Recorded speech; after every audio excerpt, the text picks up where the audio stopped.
Resume recording. Oh, why is it on Debbie? Debbie, are you muted? Let's mute you. I muted you. You good? No. I'm not going to say, why is it on Debbie? I thought Debbie was a setting. All right.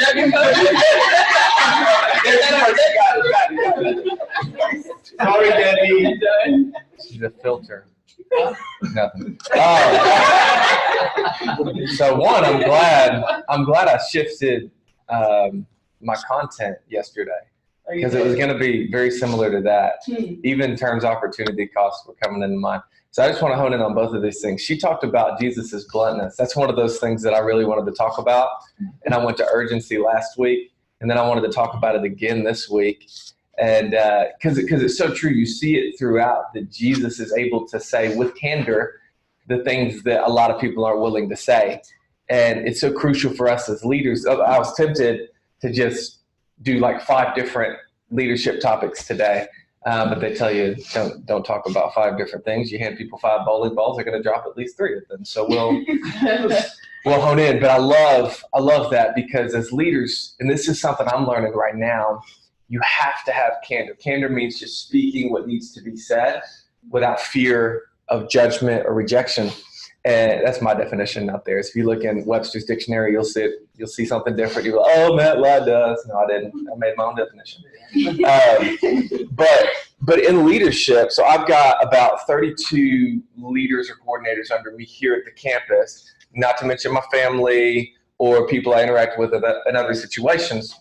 And I guess in some ways I'm leading you guys directly. So there are a lot of people that I'm leading, and I'll see things. And my tendency is, my default mode is to either strategize my way around it to where it's not an issue for me, even if it's still an issue for them.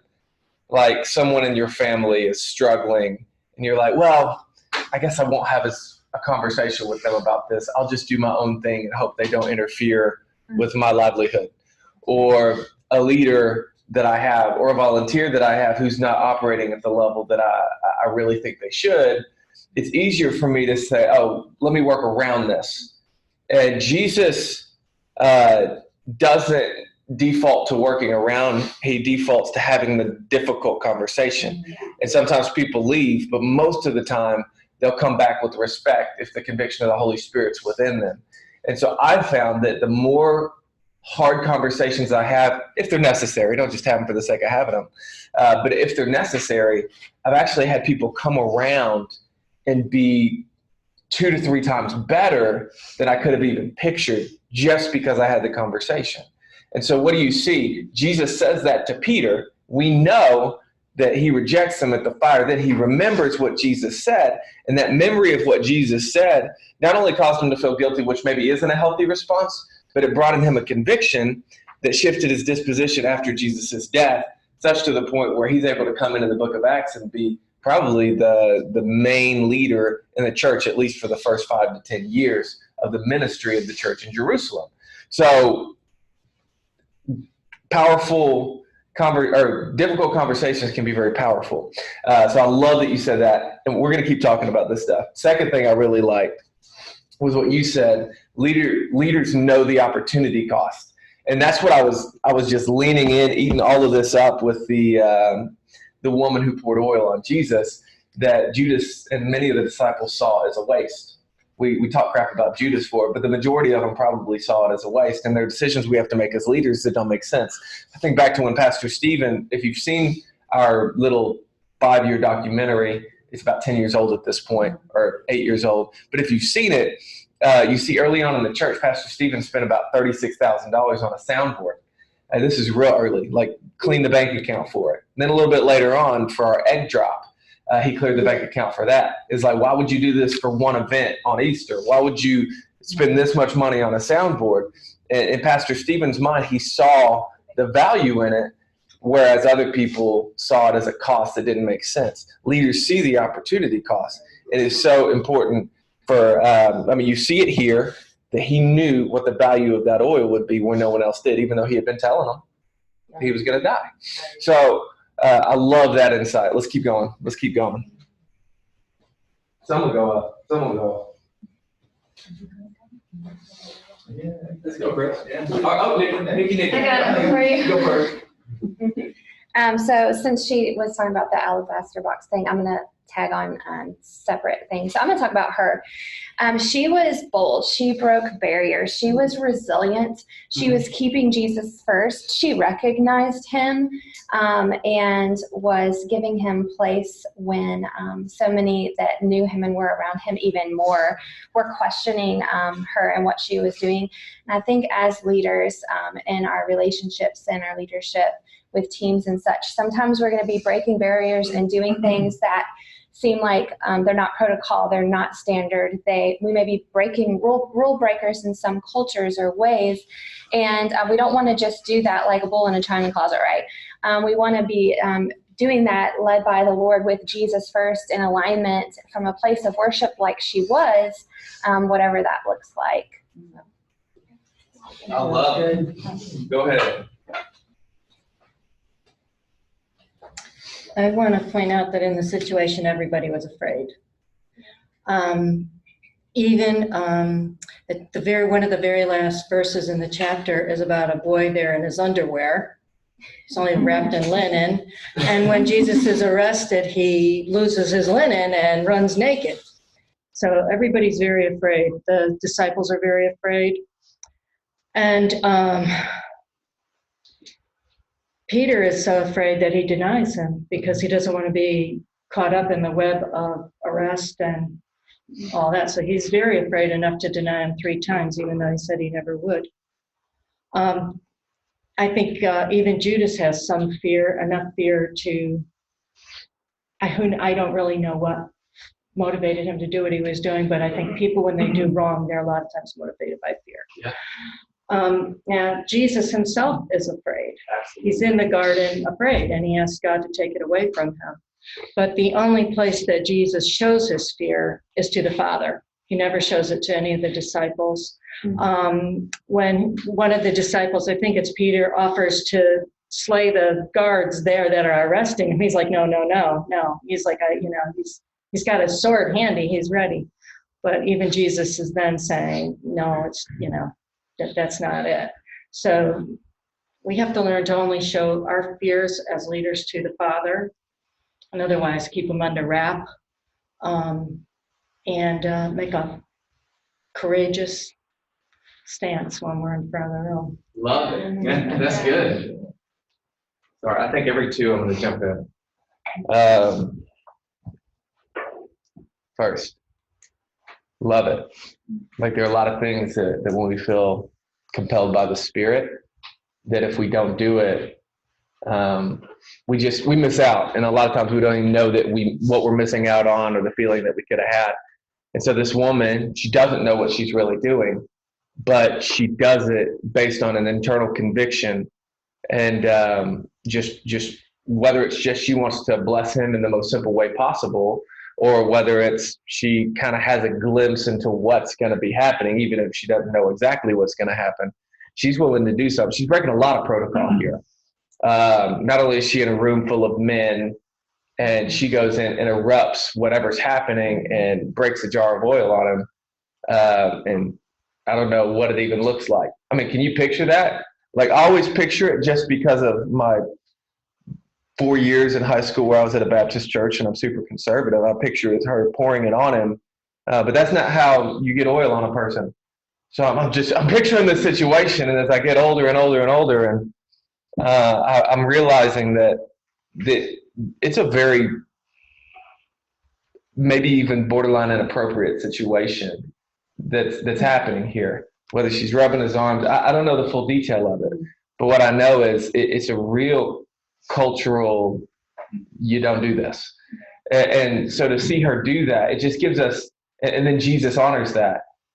It gives me a glimpse into the character of God that when we do things that are often cultural breakers or barrier breakers, if you will, even if we don't fully know what we're doing, there's something that God appreciates about that. Jesus does it himself all the time, but then he honors people who do it, like the people who dug through that ceiling, and he's like, oh, wow, that's a lot of faith.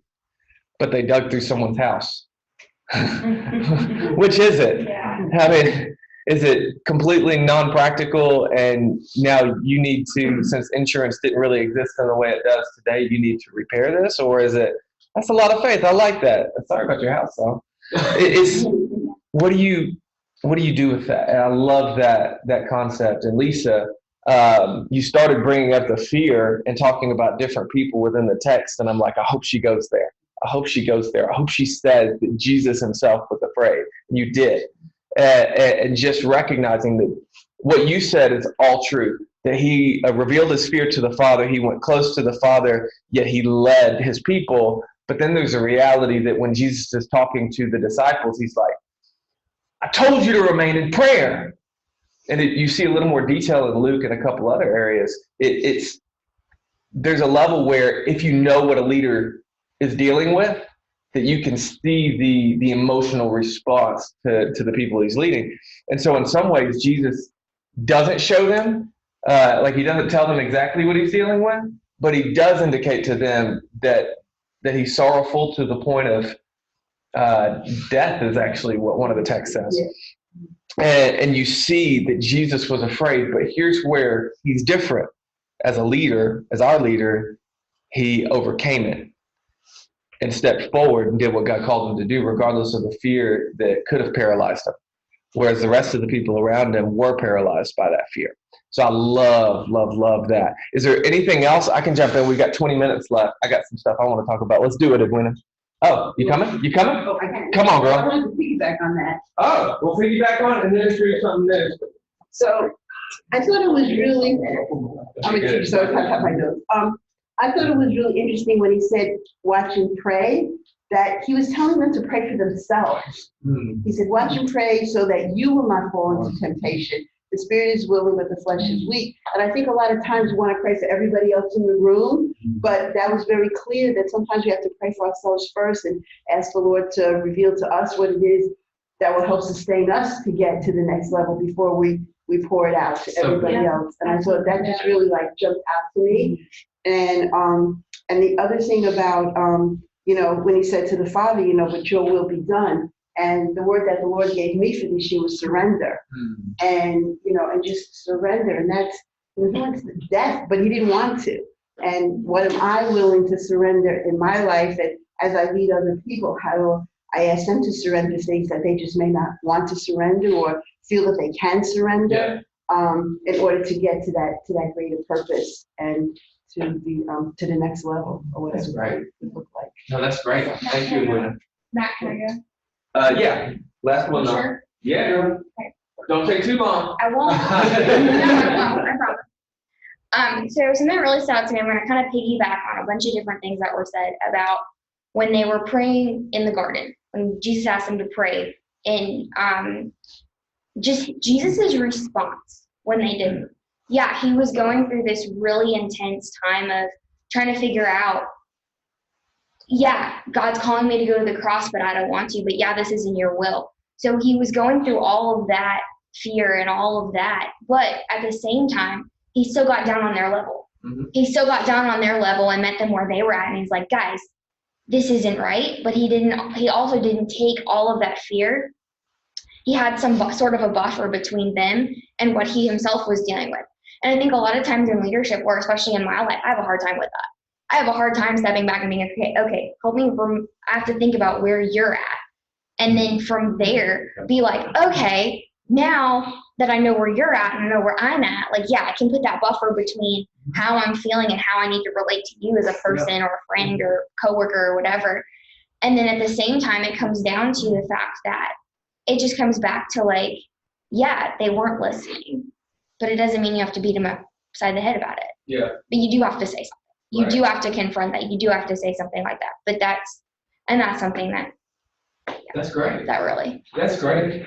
And as I kind of segue into the topic for today, I think in my reading this time, the one thing that I'm realizing is our frustration about where people are at least through the perspective of Jesus. Like if we look at Jesus as our example, our frustration about people not getting it is not wrong. Jesus was frustrated numerous occasions. And in the garden, you see, he's frustrated that they didn't continue to pray and that they would fall into temptation, because what he said to them, they didn't truly listen to, and now it's going to come to pass because they're not doing what he invited them to do. And it's not wrong to be frustrated.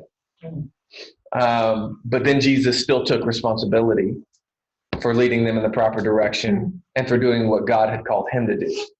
And so for us as leaders, it's just so important not to live in the frustration to the point where we begin blaming the flock, if you will. Ultimately, it's our responsibility, not our fault. The realization I had a couple years ago that changed everything for me was when I realized that it wasn't my job to be frustrated that everybody wouldn't bend to the worldview that I had, but it was the recognition that Jesus humbled himself and made an adjustment for me. So since he's willing to make such a radical adjustment for me, I as a leader need to be willing to make radical adjustments to help the people that I lead get to where they need to be. And that's so hard because it requires a flexibility that's not natural, but it's important. In marriage, in your jobs, and here, you're the one that has to flex. You're the one that has to flex. And it's a funny poetic thing. It's the stronger people that are able to flex. See what I did there? You get it? All right, cool. Just in case. I want to make sure you got it. All right, so our topic today, I guess I'll say it really simply. There are a million ways I could say it. Maybe Jesus is opportunistic. Jesus is resourceful. He's industrious. Ultimately, Jesus is able to utilize what he has. And that's what I want to talk about today. Have I talked about that before? I don't think so. Jesus is able to utilize what he has. And this is really helpful because we can fall into the category of wanting what we don't have and acting like we're unable to do what we need to do because we don't have it. And we can fall into the category of not utilizing to the full extent what we have because we're trying to act humble or because we're in a position where the people around us don't necessarily like all that we have. So I don't want us to live in insecurity, and I don't want us to live in an incomplete stage of life. I want us to fully exhaust what we have regardless of what we don't have, and I want us to fully exhaust what we have regardless of who thinks that what we have is not beneficial to them at the time. So there's an aspect where we need to live right now, not wanting for anything. We've got to be content and resourceful with what God has already placed around us, but you still got to do you, boo-boo. You can't bow and cave to the desires of other people. You have to do what you're called to do. And that's what God is teaching me. It's God tells me these days, because I wasn't listening to it in the former days, Matt, I've given you a lot of things, and they're not always user-friendly. Your job is to utilize them so that you can learn how to make them user-friendly. Like I got a lot of education. This is just personal to me. This isn't bragging. This is just telling the truth. I've got a lot of education when it comes to this thing right here. And God blessed me with it. And it's not even my fault I got it. God blessed me with it, truly. I applied for seminary, went to seminary, and then they asked me to do some PhD program, did some PhD program because I was bored at the church that I was at, and it just happened. And now it's up here, and it's real easy for me to say, oh, no one wants to hear this. But then God convicted me. No, you've got to use what I've given you. You just got to figure out a way to use it in a way that's helpful. And so this group is kind of a result of me trying to be me and utilize what God's given me. And each of you have a different layer of ability, of talent, of blessing from God that you've got to utilize. So if you're going to frame it, you can even write this down. Don't want for what you don't have. And don't live at a lower place than God has you. So all that to say, fully utilize the resources God has given you. I just want to give you, let me clean it up. Be content with what God's given you. Be content with what God's given you. Write that down. Hey, you know what? Share early and often, because when you realize that the first time you shared it sucked, you can frame it up the second time a little better. What did I just say? Be content with what God's given you. Don't seek for more. This is really crucial. Now, don't hear me as saying don't seek God more. No, don't seek for more resources than God has placed around you. It's the heart behind it. And don't utilize less. Okay? So I'll give you a couple examples in Scripture. I love to prove my point, because you can say God does stuff, but then there's only one example in Scripture or in history where he's done it that way, and you can't even prove that he's the one who did it that way, and so it's kind of like, yeah, it's not a very good value or point. So I'll just give you a couple. God loves to use resources that are already existing. God used Moses, even though Moses couldn't talk, but Moses was the guy who was on the mountain at the time when the bush was burning. I don't know the full extent of that context, but what I know is Moses was there. Moses probably wasn't the best guy to do it, but he was effective, and God knew something that Moses didn't, even though he wasn't eloquent. And then God placed Aaron around him, even though Aaron was the one who helped fashion the golden calf, but Aaron was also the mouthpiece. When he brought the Israelites out of Egypt, while they're wandering in the wilderness, God uses the resources that are there. There's not a stream, so he pulls water from a rock. Yeah. There's not a whole lot of food, so he provides them quail. And then there's manna from heaven, which wasn't necessarily a resource there, but he gave them something because they didn't have other things, and provided it. When it came to the way that God was going to reveal himself to his people after Israel became a thing, and while they're still wandering in the wilderness, he uses two different things. First, he uses a tabernacle. Is this the preeminent version or the most progressive version? Or is this the best way to worship God, through the tabernacle and a veil? No. But they used resources they had. When God shows his presence in the world, they build a temple out of man-made materials. Is this the best way? No. Clearly the best way is through God's Spirit in us. But he used the resources that were available at the time. And to be honest with you, the education and theological intellect that they had at the time. There's a level where the people who were slaves out of Egypt could only understand at a certain point, and God utilized what was there. And if you go straight to the book of Mark, the way Jesus began his ministry, he began on what was and took it to where it needed to be. So where did he come? He came to Judea in the 1st century. And I could give you a whole lot of context about it, but long story short, their theology wasn't where it needed to be. So Jesus is having conversations, starting point being where their theology is. So he's talking about the Sabbath, which isn't a long-term concern for Jesus. He talks about divorce. Jesus has a viewpoint, and he's trying to take them in a direction. But the way he frames the argument about divorce, he starts it within the conversation between two Jewish sects at the time, SECTS, just FYI. Two Jewish, Pharisee, Sadducee, that there are different theological frameworks for the way they view divorce. Some viewed it one way, Jesus viewed it another way. And so when Jesus says his conversation about divorce, that divorce isn't an ideal thing, Moses wrote it up because your hearts were hardened, he is choosing one of the two. And we don't know this because we don't look into it, but he's not just reframing it completely for everybody.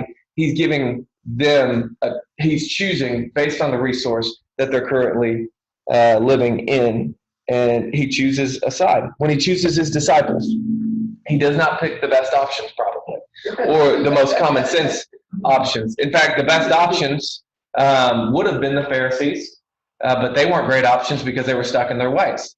He could have maybe chosen a theological elite group of people like the Essenes, who were sitting over there by the Dead Sea reading a bunch of scriptures and doing nothing with their lives. He could have done that. But he decides to take a group of people who don't have the best theological understanding but want to kick the crap out of the Romans because they've been occupying for about 100 years at that point. And so who does he choose? He chooses zealots up in Galilee, probably hanging around in caves and fishing on their days off from trying to attack the Romans. He picks people like Peter, James and John, the sons of thunder. Sons of thunder meant they were really zealots. They just really wanted to kick it to Rome. And Jesus picks those people. Are they the best? No, they clearly don't understand half the words he's saying, but they have heart. And so he picks them. He utilizes the resources around him. Those people that dig a hole in the roof. He doesn't do it himself, but he values what they did. They said, you know what? We can't get in. So how can we get in? Let's cut off the roof. Let's do it. Like, there's something about people who utilize the resources or their own ingenuity to get stuff done when they have to get it done and take ownership. The Gerasene demoniac. What does Jesus use to take out the demons? The pigs that are sitting right there. He uses things around him. When he's talking about, when he tells the disciples to lead, or when he sends the disciples out 2 by 2 to do some ministry, what's he tell them? He says, don't take all these things with you. And the idea behind it is wherever you go, there are going to be resources around you to utilize. And think about it. When Jesus enters Jerusalem, he gives them 2 tasks. So the first one when he enters Jerusalem, the second one when he's about to, the night before he, is offered up, he asks them to go. So let's go to the first one. When he sends them into Jerusalem, what's this task he has them do? Anyone? To look for a house or a room. No, That's the second one. That's good though. To look for a colt. To look for a colt that's already tied up in a location. We don't need to talk about the fact that he's telling them to steal a donkey, but we can talk about the fact that he's telling them to utilize something that's already existing. He didn't bring it, he utilized it. And it was already there, and Jesus was aware of it, so he used it. I don't know, maybe he had a friend that he said, hey, tie up this colt. I want some of my disciples to grab it. We don't have all those details. Maybe the disciples didn't have it, and they're writing about Jesus, so Jesus knew something they didn't know. Point is, resource was there. And then later, right, Saskia, right after the scene with the oil, he sends them to go find a place so that they can have the Lord's Supper, is what we call it.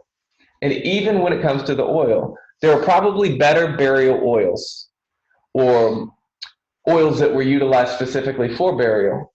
But this alabaster jar is what was available, and she utilized it on him, and he valued that. My point is, leaders are resourceful. They're not looking for what they don't have, but they're fully utilizing what they do have. That's what leaders are called to do. And it's a struggle, because right now we're at one of the, probably,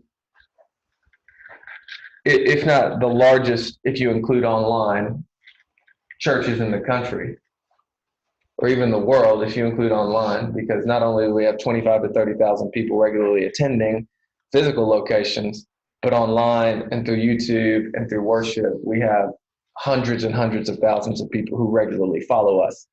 And so as one of the biggest, or at least most popular churches in the world, we have the luxury of certain things. Money, we have access to individuals that can help us in certain areas. We have a lot of resources. And still, I find myself on occasion frustrated with what I don't have, or frustrated with the lack of resources in a certain area. Or I'm asking for more of a budget, which I try not to do that. But sometimes I'll say, well, we need more money, when I'm like, man, I could just be a little more creative with what I've already got. And you'll never get out of it unless you discipline yourself into utilizing resources. It's so funny that in my worst financial states is when I get the most creative with my money. And so if you force yourself, and this is what I try to do with our team sometimes, because we can get real, yeah, we'll just pay for it. And I'm like, no, we don't need to pay $1,000 for food. Let's do something creative with it. We could do peanut butter and jelly sandwiches for our coordinator. I'm not saying this is right. We could do peanut butter and jelly sandwiches for our coordinators, which would be good because a lot of people have peanut allergies. It would be very dangerous. But point is, it's an idea, and we can make it look really, really pretty, and it reveals something to them, right? There's something creative behind utilizing resources and not wasting resources or asking for more resources that you don't have. And in your relationship with God, if you can get this, if you can get that God's given you all that you need, then you'll start becoming more effective, not just in leadership, but in everyday life. I mean, you can think of probably 5 to 10 ways that you were frustrated about what you didn't have this past week, if you're honest with yourself. And rather than waste your time thinking about what you don't have, what if you thought about what you did have? The best example, and I use it all the time, so forgive me if I've said it a million times around you, is the feeding of the 5,000. When Jesus looks at them, because they're like, hey, where are we going to buy all this bread? And they do it twice. That's how stupid they are. And he said, where are we going to buy all this bread? We need to send them back. And Jesus says, well, how many do you have? Yeah, what do you? How many do you have? And then he says, go look. And then they go look. And they don't have a lot. They got 5 or 7 and fish and, whatever combination it is. And you've got whatever combination you've got. But the point is you've got it. And when you include God in the conversation, he can do a lot more with it. So what does that look like for you this week? Oh my gosh. What does that look like for you this week? Utilizing what you have. So here's an assignment, and then there's going to be another assignment. So the first assignment, I want you to take a gifts inventory. I'm not talking about some quiz I give you. I want you to take a gifts or resources inventory. Just put resources inventory. A real easy way to do that is to think about the last 5 times you thought, I wish I had. Right? I wish I had. And then take those 5 things you said and then go look at what you do have that would be an effective substitute. Because when I don't have beef, sometimes I just eat chicken. You know what I'm saying? And so it's just, what's a helpful substitute for what you think you don't have? Substitutes are just as good sometimes. You know what I'm saying? Better. Or better. Yeah, that's good stuff. And then the other thing, just do the resources inventory. Do the resources inventory. Now, I want to say this. Some of you don't struggle with it. Like Courtney's real good at this part. And some of you are really good at this. I struggle at it. I've spent the last 3 years acting humble, but really being completely prideful by saying, they don't want to hear this. They don't want to hear this. They don't want to hear this. But it's actually more humble to fully utilize what you have than it is to act humble or to think you're being humble by not utilizing it. People are going to talk crap about you. I really respect Tim Summers for one particular reason. A lot of others. He was one of the first people that really helped me out when I got here. But Tim Summers is so good at doing him that, like, when he first got here, a lot of people were like, Tim Summers, he's eccentric. He's this, he's this, he's this. So big on social media. He's always doing this stuff. And he kept pushing, doing him, even when people would talk mess about it. And he's just killing the game because he's doing what God's called him to do, regardless of what other people think, because they don't know. And they don't know about you. Yeah. They don't know about, okay. Anyway, I'm not going to say that. And then here's the assignment. I'm sorry, it's 7:01. The assignment, it's still dark outside. Usually it gets a little light, but daylight savings time. The assignment this week, again, just to refresh, I'm going to send out this morning specific assignments for each of you. And you're going to hone in on text. Could be all the way back in chapter 1, could be at chapter 16. And you're going to come up with as many leadership principles as possible. The one that sticks out most to you, I want you to prepare a 2 to 5 minute conversation about it. And since we can't all do it here, I'm going to ask that you send a video into the thread. I'm totally untechnological. Scary, right? Yeah? Yeah. What does Jesus do with his fear? Does it? Yes, he does. Y'all said it. I didn't. I just reiterated it. So that's the idea, because I would hate to get through a leadership e-group and not give you the opportunity to lead. You know what I'm saying? Yeah. So man up. I love you guys. I really do. I appreciate you guys getting here in the morning. As you've seen, we've started to trickle down a little bit. Let's push strong. Next week is our last week. That's the day, man. Yeah. This is crucifixion, resurrection, whichever one you want to hone in on. Both are good for us. So that was good. I like it. Good and bad. Still good. Let me pray for y'all, and we'll get you out of here. I just have so many things I want to say. God, I love you. I thank you so much for who you are and what you've done in Jesus Christ. I pray that we would live in those two tensions, the reality that we need to crucify our own desires to grow closer to you and to lead the people around us to make those proper adjustments. But we also need to recognize the value of the resurrection and that you are supernatural. And when you embed yourself into our lives, everything can be utilized in a new way and at a higher capacity. And so I just pray that this week we would operate at our optimal levels because we're utilizing the resources you've given us and allowing you to work through us. We love you and trust you. It's in Jesus' name we pray. Amen. Amen. And anyone who wants to stay around, we can continue this conversation. Kind of like Jesus after the, when he would teach his disciples. All right, guys. See y'all.